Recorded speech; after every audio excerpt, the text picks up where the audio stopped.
전편에 의해서 주거 생활을 보도록 하겠습니다. 가족 생활 주기를 보도록 하겠습니다. 결혼 후 자녀의 출생과 성장과 함께 가족이 잘 형성됐다가 확대되고 다시 축소되고 해체되는 과정이 이제 가족 생활 주기라고 얘기를 할 수가 있겠죠. 사람의 인생 라이프 사이클하고 비슷한 가족 생활 주기를 가지고 있죠. 두 번째, 가족 생활 주기가 진행됨에 따라서 주거 선택 시 어떤 게 중요한지 중요한 요소와 필요로 하는 주택이 달라지기 때문에 주택에 대한 요구도 가족 생활 주기에 따라 변화하게 됩니다. 두 번째, 주거 생활 주기. 가족의 주 요구 변화를 예측을 하고요. 주거 복지 수준을 평가하는 데 중요한 기능을 한다. 주거 생활 주기는 가족 생활 주기에 따른 공간에 대한 요구. 이거는 이제 자녀가 성장하면서 작은 한 방에서 아니면 뭐 그냥 보통 방에서 두 식구, 세 식구 이렇게 살 수도 있는데 아기를 보호하기 위해서 한 방에서 아기들과 잠을 자고 생활을 할 수 있지만 어느 정도 자녀가 성장이 되면 각각 독립적인 공간이 필요하게 되죠. 그래서 자녀의 성장과 더불어 각기 다른 공간이 필요하다. 두 번째, 주거 생활 주기 단계별 주거 규범과 주거 상황을 볼 수 있는데 주거 생활 주기 단계별 그다음에 주거 규범에 따른 주거 상황은 어떤가 이걸 얘기하는데 경제력이나 의사 결정에 따라서 이게 뭐 고정적이지가 않고 항상 유동적으로 변할 수가 있다는 거죠. 변수가 있다. 한 단계를 건너뛸 수도 있고 아니면 뭐 차곡차곡 단계를 밟을 수도 있는 게 이런 주거생활 주기 단계별 주거 규범과 어떤 주거에 대한 상황이 되겠습니다. 주거 생활 양식을 한번 보도록 하겠습니다. 주거 생활 양식, 우리가 주거를 하면서 어떤 생활 양식을 가지고 가냐 하는 거는 생활 패턴이나 생활 방식이 된다 이렇게 얘기를 하죠. 생활 양식이라는 게 그러니까 의식주, 먹고 입고 거주, 자는 곳 아니면 생활하는 곳을 우리가 주라고 하죠. 주. 그래서 주택이다 아니면 거주하는 곳이다, 주거지다. 뭐 이렇게 표현을 하죠. 그래서 생활 양식이란 의식주는 물론 인간 행동의 본연의 상태, 그 다음에 그 어떤 공간 안에서 삶의 방식이나 생산 활동 등 사람의 전 생활에 걸쳐 가지고 나타나는 생활 패턴이나 생활 방식이 생활 양식이 된다 이렇게 얘기를 해요. 생활 패턴이나 생활 방식이 생활 양식이 된다. 의미를 여러분들하고 보았고요. 주거 생활 양식이란 걸 한번 볼게요. 주거 공간에서 개인을 포함한 가족원 모두에게 일어나는 총체적인 생활 양식이다. 이렇게 얘기를 하죠. 그래서 사회 심리적인 측면이 반영된 주거 가치관이 될 수도 있고요. 행위적 측면의 주택 평면과 관련된 행동 양식이 될 수도 있고 또 공간 사용 방식이 어떤가, 시간 이용 방식, 물리적 측면의 규모별 주택 구매력, 가구 및 설비의 소비 성향 등 이런 거를 종합적으로 이제 살펴보았을 때 주거 생활 양식이 어떻다, 주거 생활 양식이다 라고 얘기할 수 있는 거죠. 그래서 종합적으로 뭔가 살펴보았을 때 나오는 것들이 주거 생활 양식입니다. 행동 양식을 보겠습니다. 나이에 따라 뭐 기거 양식의 차이를 나타낸다 이랬거든요. 그래서 보시면 자녀는 입식, 중년 부부는 혼영식, 노부모는 자식을 선호하는 경향이 있다. 뭐 이게 100% 맞다라고 할 수는 없지만 대부분 나이에 따라 어떤 것을 선호하는지를 반영을 하고 있죠. 어, 요즘은 이제 노부모들도 자식보다 입식을 더 선호하는 경향이 더 두드러지게 나타나고 있어요.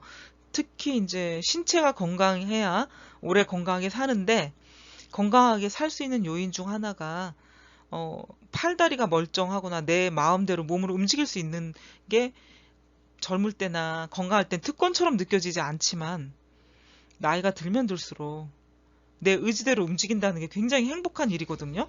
근데 우리는 잘 못 느끼고 살죠. 평상시에는 아프거나 있던 게 없어야 소중함을 느끼거든요. 그런데 이제 노인들 세대들은 자식이 좋았죠. 좋고. 그런데 이제 현대 시대에 와서는 자식이 무릎이나 관절에 좋지 않다는 거를 아시게 된 거죠. 예, 그러다 보니까 노부모님들도 침대 생활을 하거나 소파에 앉거나 식탁에 앉아서 식사를 하거나, 그러니까 젊은 세대들과 어, 거의 같은 동선, 그 다음에 입식 생활을 선호하더라고요. 예를 들어 식당에 가서 밥을 먹을 때도 신발을 벗고 바닥에 앉는 그 음식점보다는 의자에 앉아서 먹는 음식점을 더 선호하고 물어보고 들어가는 경향이 있더라고요. 그러니까 힘들다 이거죠, 이제. 자식은 어, 연골이나 뼈 상태라던가 뭐 이런 걸 좋지 못하게 하기 때문에 안 좋다는 걸 이제 인식을 하셨기 때문에 자식보다는 이제 입식을 선호하는 걸로 알고 있습니다. 책도 이렇게 고쳐주면 좋겠죠? 예, 그래서 행동 양식은 연령에 따라 차이를 보이고 다르게 나타날 수 있는데, 이제 어른들은, 노인들은 많은 걸 알게 됐죠. 자식이 좋은 점도 있지만 입식을 선택하는 경향이 더 두드러지게 나타난다 하는 거를 좀 바뀐 행동 양식으로 말씀드리고 싶습니다. 또한 기거 양식의 변화를 보면 주택 평면의 규모, 그다음에 그 각 실의 분화에 영향을 끼친다 이거죠. 기거 양식의 변화는. 그래서 이 주택 내부에서 신을 벗는지 벗지 않는지의 어떤 관련성을 지니기도 하고요. 기거 양식에 따라 벗는다면, 벗는 방식이 있다면 주택 내부로 올라와서 벗는지, 아니면 벗는 곳에 단차이를 만들어야 하는지 하는 그런 어떤 경계가 있는데, 그것도 하나의 어떤 기거 양식이다. 신을 벗는 방법, 아니면 어디에서 벗는지, 벗으면 어디가 경계가 되고 단을 둬야 되는지, 이런 것들을 얘기하는데, 요즘에는 거의 현대 주택 양식에서는 단이라던가 뭐 이런 거를 볼 수가 없죠. 옛날 한옥에서 많이 볼 수가 있는데, 시대에 따라 이 신발을 벗는지 신는지에 대한 개념도 달라진 것처럼 달라졌다고 봅니다. 의복이 한복에서 양복으로, 식사가 독상 혹은 두레상. 일반적으로 두레상이라는 걸 이렇게 둘러 앉아서 먹는다 해서 일반적인 밥상을 얘기하죠. 가족이 이렇게 모여서 먹는 밥상. 그래서 이런 두레상에서 식탁으로 바뀌는 변화가 생겼고요. 어떤 생활의 양식이라도 변화라는 건 공간의 시점에서 볼 때 결국은 주거생활 양식의 문제가 된다. 그러니까 더 편리하고 합리적이고 인간이 행복하게 살 수 있도록 바뀌어줘야 되는 거지. 주거생활이라는 게 불편함이 있는 것보다 편리함이 있는 게 더 좋긴 하잖아요. 그렇다 보니까 어떤 공간을 놓고 봤을 때 주거생활의 양식이 문제가 되죠. 그렇지만 더 편리하고 합리적인 공간으로 바뀌어야 되는 거겠죠. 공간 이용 방식을 보면 식침 분리의 질서, 공사실형 뭐 이래가지고 개인 생활을 확보하면서 가족과 뭐 친지 방문도 있고요, 손님 방문도 있겠고, 이런 방문객의 관계도 유지를 하는 공간이 있으면 이용을 할 수 있는 방식이 되겠죠. 그래서 공간 이용 방식은 어떻게 하는 거냐에서 이제 식침 분리 질서, 공사실형 이렇게 나눠서 한다. 이렇게 얘기를 하고 있죠. 그래서 행위별 공간을 유사기능끼리 묶어서 만들기도 하고요. 일본은 이벽, 세면, 용변의 세 행위를 별도의 공간으로 분리한다. 그 다음에 부엌에서 우리는 이렇게 주방이라는 개념으로 식탁을 놓고 밥도 먹고 하는데, 보면 부엌, 식사실, 난방 방법, 가사 주체와 관련이 있는 곳이고요. 하인이 있고, 그러니까 부엌에서 난방하는 경우에는 부엌이 독립적인 공간이다. 예전의 모습이겠죠. 예전의 한옥에서의 모습들이죠. 이런 것들은. 보일러 난방과 주부가 가사일 처리하는 경우는 부엌과 식사실이 인접해 있다. 이렇게 알 수가 있겠고요. 재택근무. 요즘은 이제 코비드 19 중국발 코로나 우한 사태 이렇게 처음에는 얘기를 했었는데 그 코로나 때문에 우리도 지금 동영상 강의를 하고 있는데 또 재택근무하시는 회사원들도 많고 여러 가지 시간을 나눠서 또 근무하시는 분들도 출근하시는 분들도 많고 해가지고 서로 접촉을 좀 기피하는 경향이 있죠. 코로나가. 그래서 재택근무가 시행이 많이 됐었는데 여기 나온 재택근무 시 생산활동도 생활 양식의 중요 요소가 된다. 이렇게 얘기를 하고 있습니다. 세 번째는 시간 이용 방식. 시간적 순서에 의해 가지고 주거 양식이 결정되는 경우도 있다 하는 거를 말하고 있는데 세탁할 때 그 부엌 일과 병행하는가 아니면 별도로 하는가에 따라 주거 생활 양식이 결정된다. 같이 할 경우에는 부엌 옆에 세탁실을 두고요. 지금 저희 집 같은 경우가 이렇게 돼 있거든요. 구조가. 시간을 단축할 수도 있고 장단점이 있는데 구조적으로 그렇게밖에 만들 수밖에 없는 상황이 제가 보기엔 옛날 아파트라 그렇게 됐던 것 같습니다. 시간 이용 방식과 주거 공간과의 관계는 상호 관련을 지으면서 서로 영향을 미친다. 그러니까 시간 이용 방식, 주거 공간 관계는 상호적이다. 그러면서 영향을 미친다 하는 것을 얘기했고요. 그러니까 시간 이용 방식도 동선, 주부의 어떤 일하는 동선으로 중요한 관련이 있다고 볼 수가 있겠습니다. 네 번째는 주택 구매력과 내구재 소비 성향.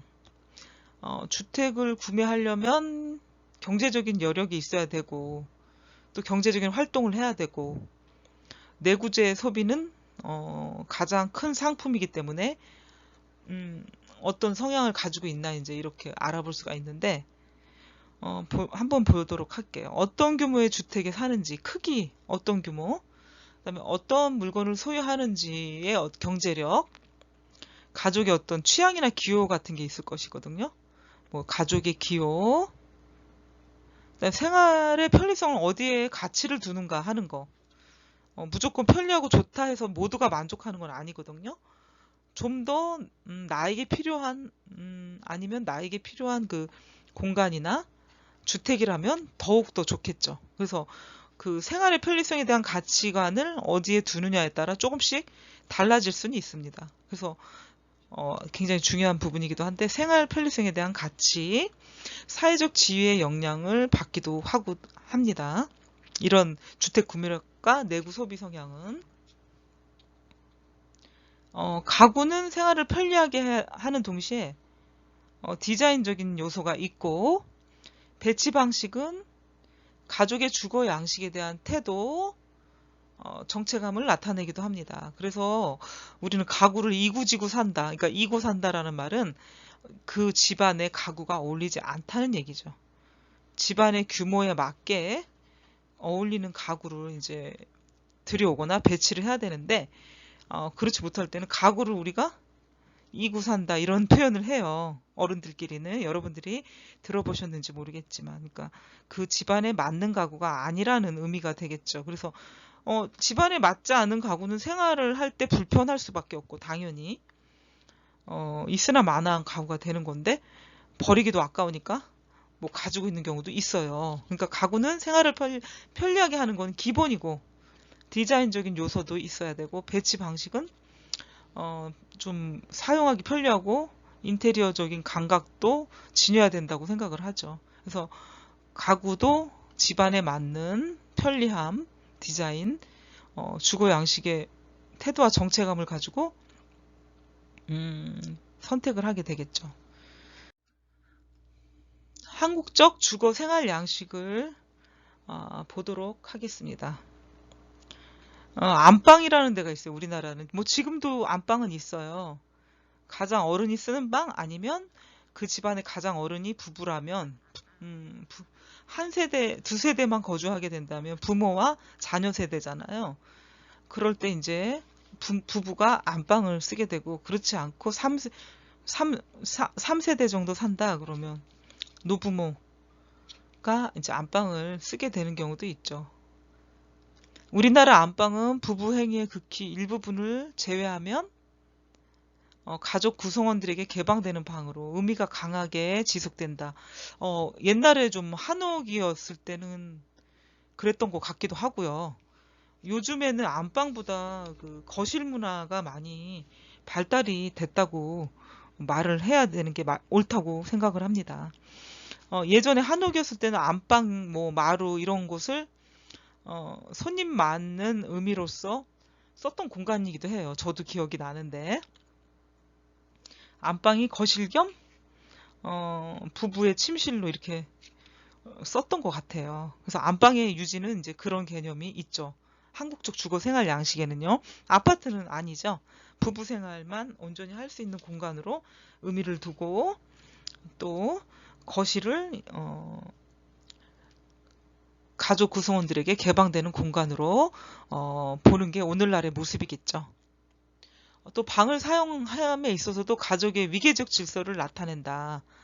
그래서 가장 위치가 좋은 방을 부부 또는 노인 세대, 우리는 그 동방예의지국이라 해서 어른들에게 첫 번째 효도를 해야 되고 또 인사 잘하는 사람이 되면 예의가 바르다, 교육을 잘 받았다 이런 얘기를 많이 들어요. 뭐 오늘날에 와서도 별반 그건 달라지지 않아도 될 부분이라고 저도 생각을 합니다.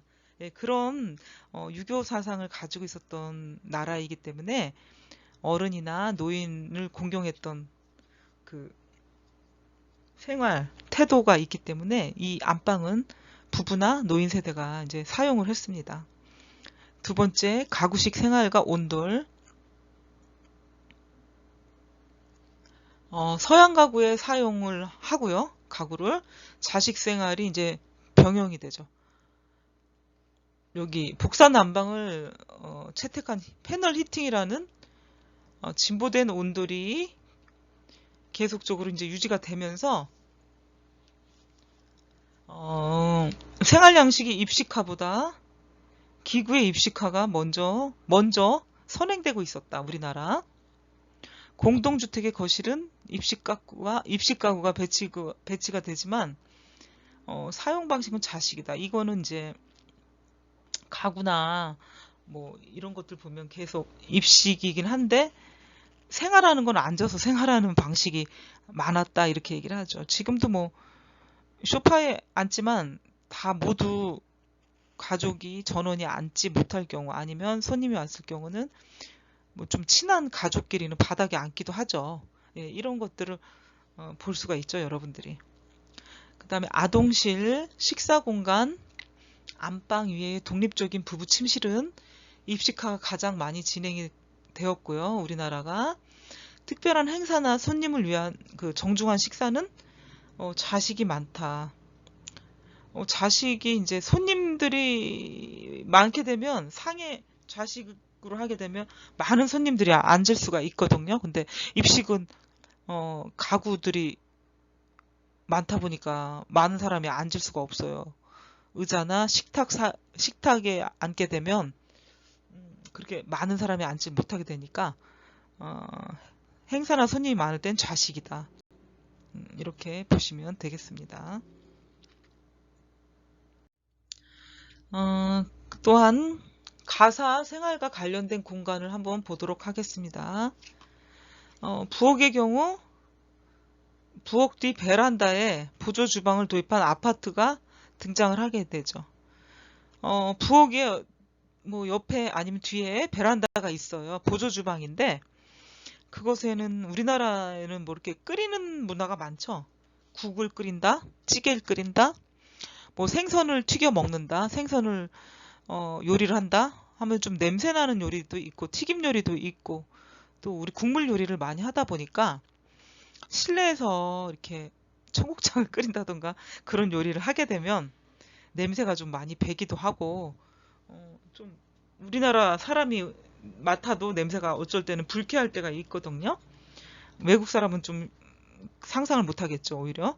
예, 그러다 보니까 보조 주방을 도입을 해서 냄새가 심한 음식을 만든다던가 기름이 많이 튄다던가 뭐 조금 불을 많이 뗀다던가 하는 건 보조 주방 쪽에 가서 사용하도록 이렇게 만들어 놨어요. 굉장히 우리만의 독특한 문화가 될 수도 있고 또 현명하다라고 느낄 수도 있겠죠.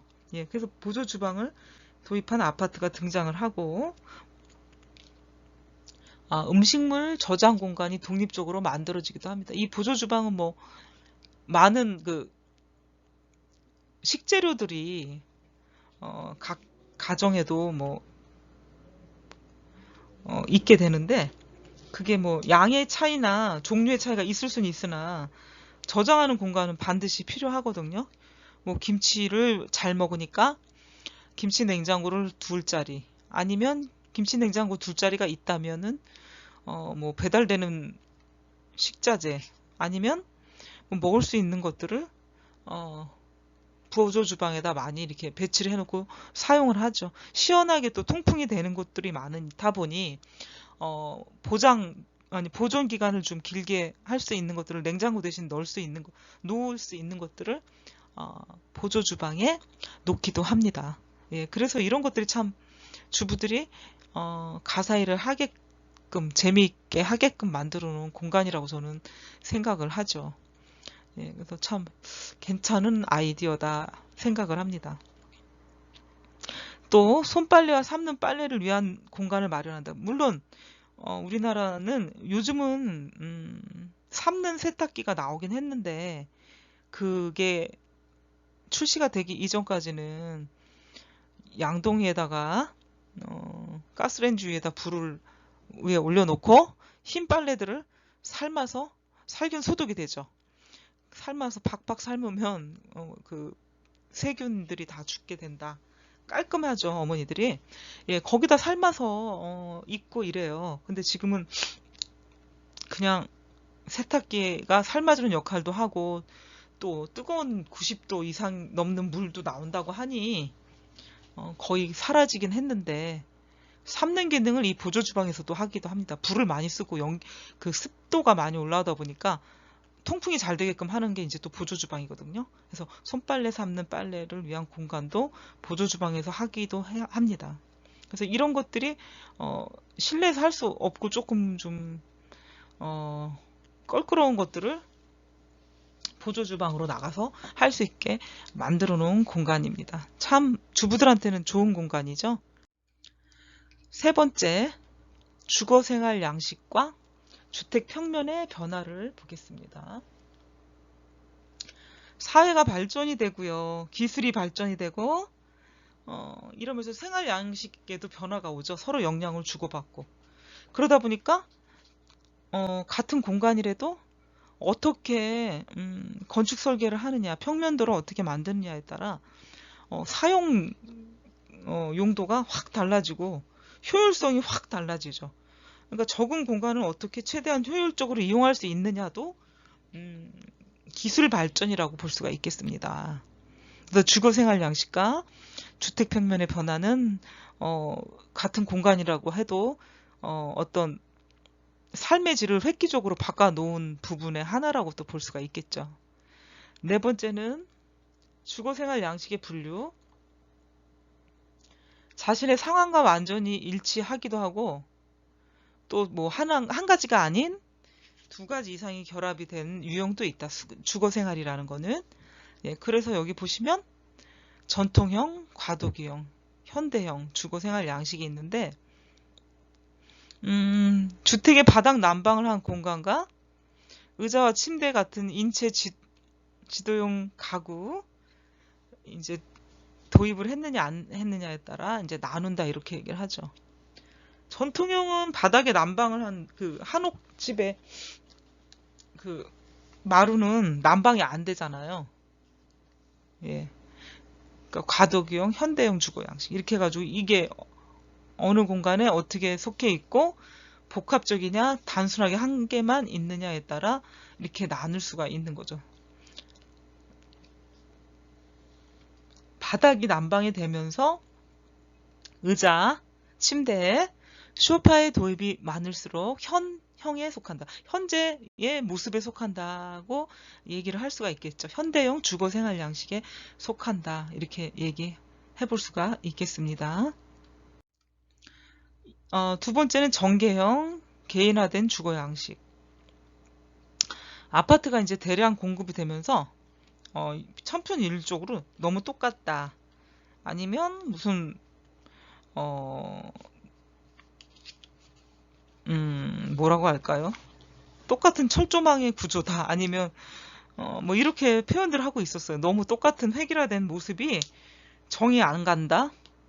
시멘트 바닥 회색의 시멘트 바닥만 보인다. 뭐 이렇게들 표현하고 전원주택을 가고 싶어요. 자연과 살고 싶어요. 뭐 개인주택이 좋아요. 뭐 이랬던 의견이 있던 분들도 많은데 이러다 보니까 개인적이고 개성적인 생활 양식을 위해서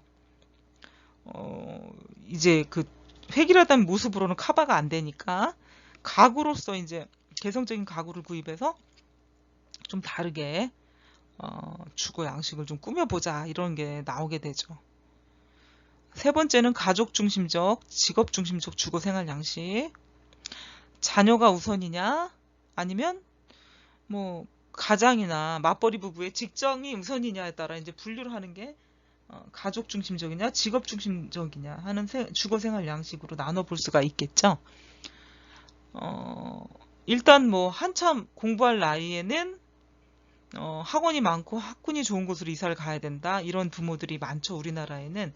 그러니까 생활 여건이 되고 환경만 된다면 아이들이 좀 더 좋은 환경에서 교육을 받게 하고 싶어 하는 게 부모의 마음이라고 생각을 합니다.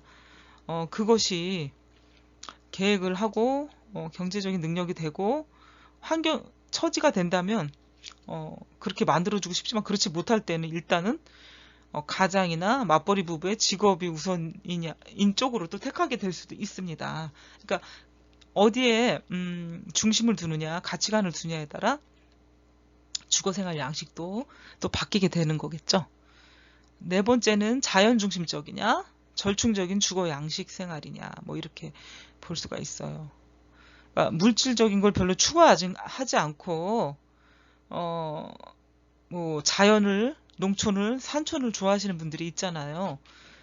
그쵸? 분명히 그 화폐라는 거 돈이라는 건 필요하지만 최소한의 내가 생활할 수 있는 돈만 있으면 된다 이렇게 생각하시는 분들도 가치관에 따라 많은 사람들이 다른 생각을 하기 때문에 이런 분들도 있을 수 있어요. 그래서 이런 자연, 천연 재료로 집 짓고 자급자족 생활을 영위하고 싶어 하시는 분들이 있습니다. 그래서 자연 중심적, 절충적 주거 양식도 있다는 것을 여러분들은 볼 수가 있겠습니다.